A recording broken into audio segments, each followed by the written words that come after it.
What is up, y'all? Connor from Rock Pokemon. I am so excited. It has been a minute since we had some face cam market Monday action. Bad lighting as always. Here I am. Here you are. Let's get into it. So, a lot of people have been throwing around the word investing lately. A lot of debate. Vintage investing, modern investing, Pokemon investing, crypto investing, stonks, whatever. Look, the reason I started this channel, if you guys go back to the beginning, is because I was writing a blog, a finance blog, right? As the resident, now previous financial advisor in the YouTube space, wanted to use some of my knowledge base to talk to people about personal finance through the lens of collectibles, specifically Pokemon, Weiss Schwartz, some sports, things I'm passionate about, art, you have it. So as I have watched the debates evolve and channels emerge and channels die and chats happen, tons of great thoughts out there, really have enjoyed listening to a lot of people's takes and just kind of absorbing it when I can. But I do want to talk about maybe some of my opinions or thoughts on what's going on. So I think we're going to get back to this kind of more series of Connor, in your face, bad lights, background of too much stuff, Market Mondays. So let's talk about why investing in modern Pokemon isn't what you might think. So a lot of people have been having this debate. Is modern Pokemon investable? I still am in that no camp. Let's stop using the investing word and modern, hyper modern TCG product. But I want to talk about what's going through people's heads when they think it's investable and how it actually might in reality turn out. So let's start at the beginning. So pre-boom, pre-COVID, I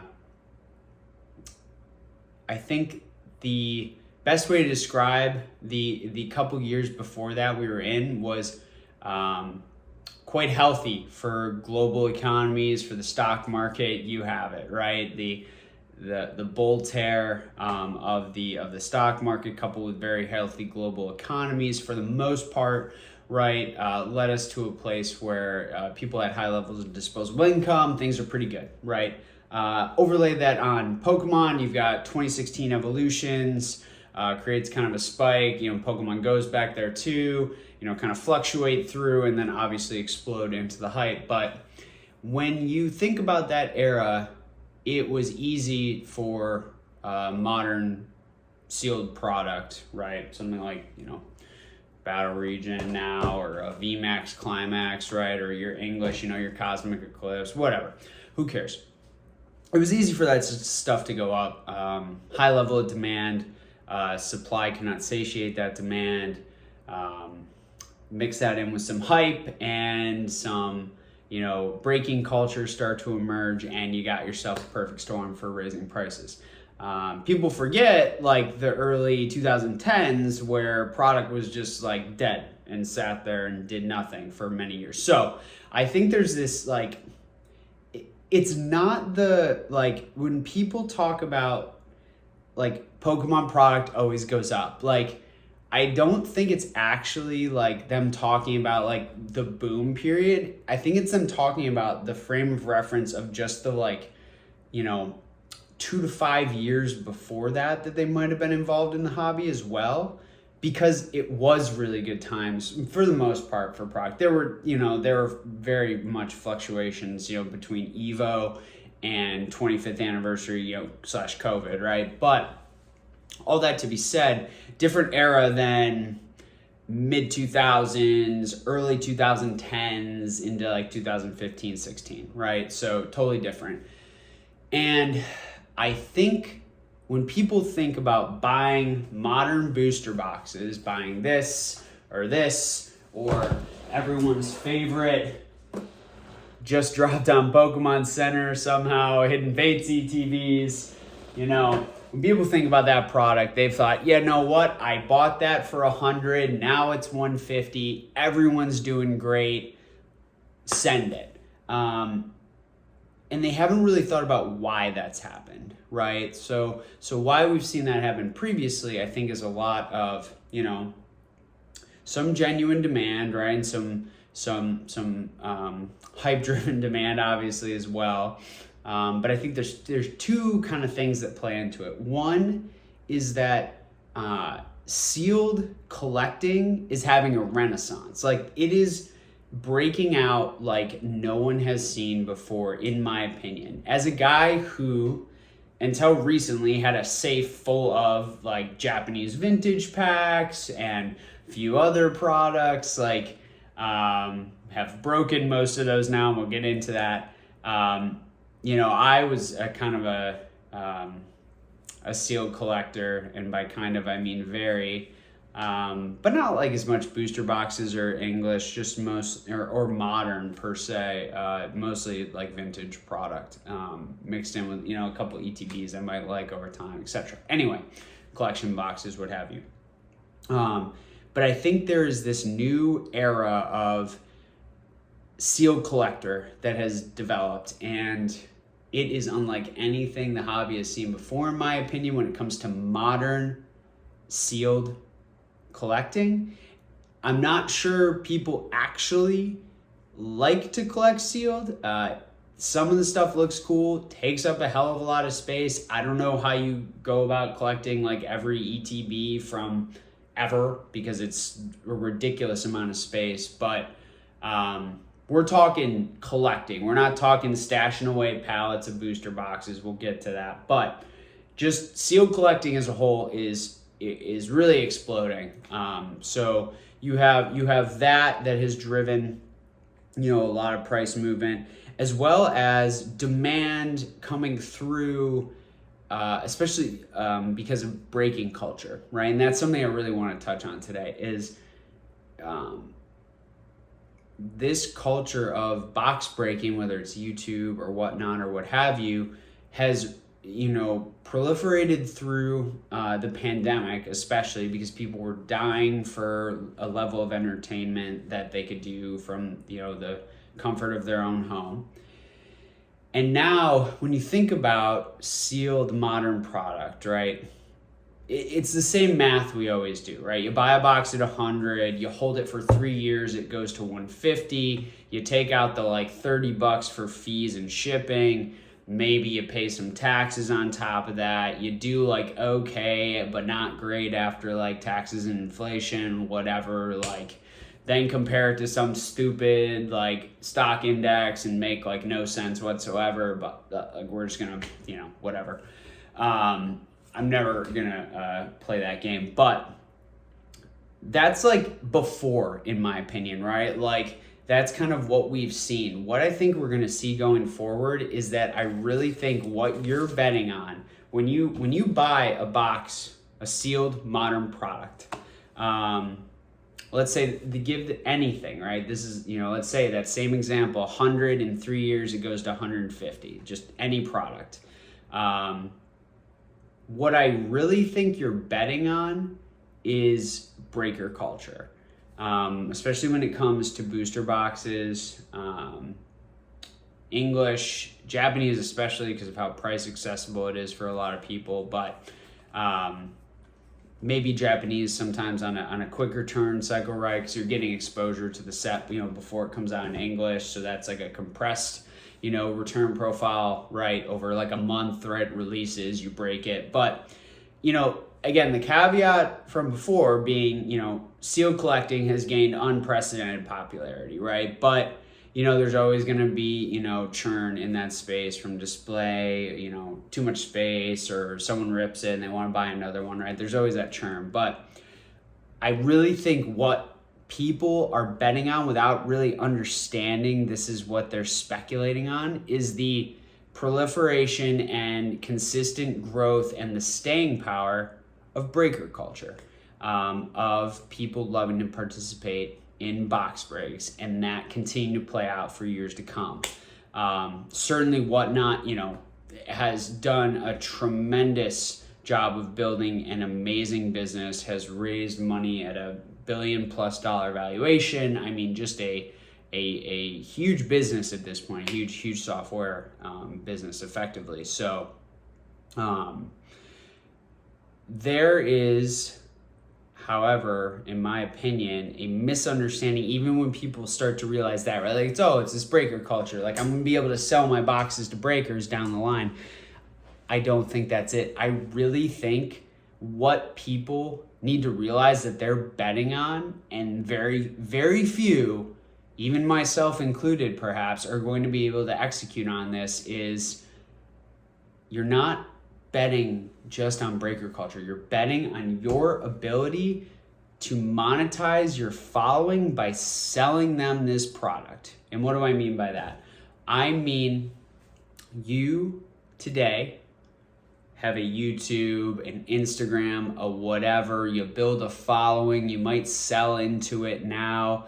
To be able to consistently play a game of time, patience, authenticity, kindness, commitment, all those things that create and help you build and maintain a following on social media, that is what I think people don't realize. That is like going to be the key to monetizing a sealed Pokemon speculation in the future. It's just something I've been thinking about a lot. Like, I don't think people really understand how they're going to be able to actually sell and not get killed by fees and all that down the road, and also think about like who they're going to be selling to, right? Because if you're betting on breaker culture, you got to remember the breaker needs to make their margin too. So your margin is going to get compressed. If you think, oh, but I bought pallet, or I bought a case of whatever, 5, 10, 15, 20, 25 boxes of whatever, English, Japanese, who cares, booster boxes. I'm going to unload those to a Poker Rev, in 5 years. Like, man, that's like a great idea, but they're going to need to make their margin too. And who are you? Like, how are you going to get to that person? How are you going to be able to feed into that? How do you know there's not, not distributors, but maybe call them a wholesaler that is buying from a distributor and hoarding pallets of that and feeding directly into those entertainers, really, right? That's what box breakers are. You're paying for an experience. It's gambling. It's an entertainment. It is a experiential buying phenomena, right? So, maybe you can build an audience on Whatnot, right? But then, of course, you yourself are going to have fees and taxes and all these things, unless, the 1099K rules change again. But, do your taxes, right?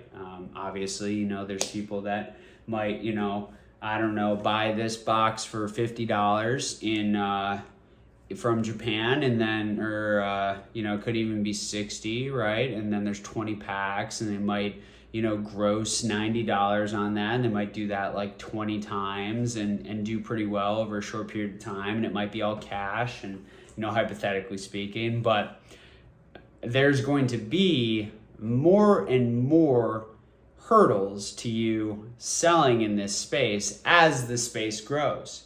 If the space grows, right?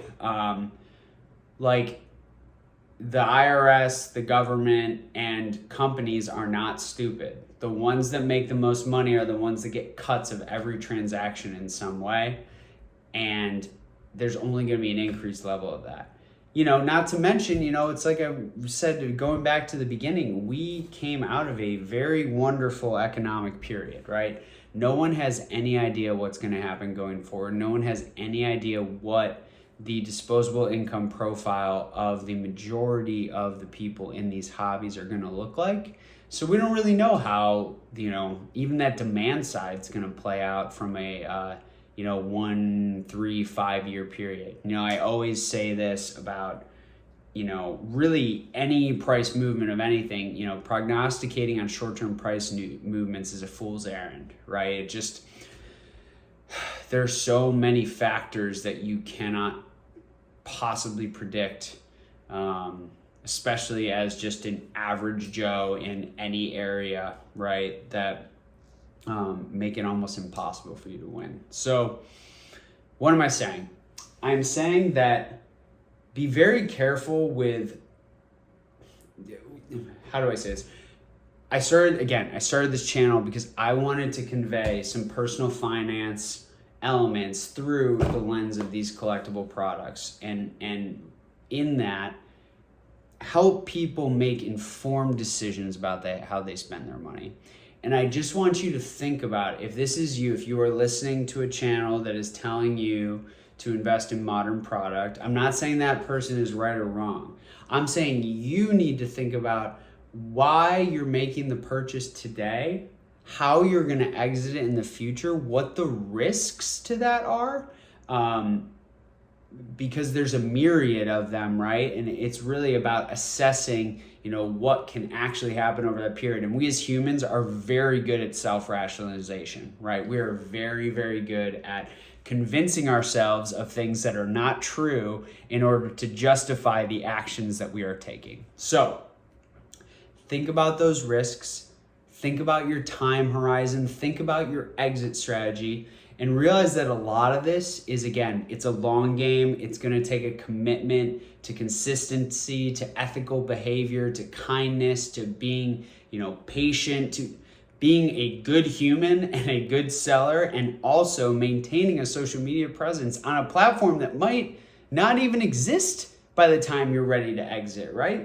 What if Instagram is not the same thing it is in 3 years? I mean, I have, that's my following, really, that's my engagement. I'm going to have to shift to the next thing if that happens. What if YouTube gets usurped? I mean, it's, again, risk, right? It's always about and this is something that I don't think is talked about enough, because most people have never actually invested in anything in their entire life, which is, it's a damn shame, but it's just the truth. And it's not necessarily their fault, or I'm not putting them down, but it's people don't realize how you do the math to understand the risk reward probability of any given investment.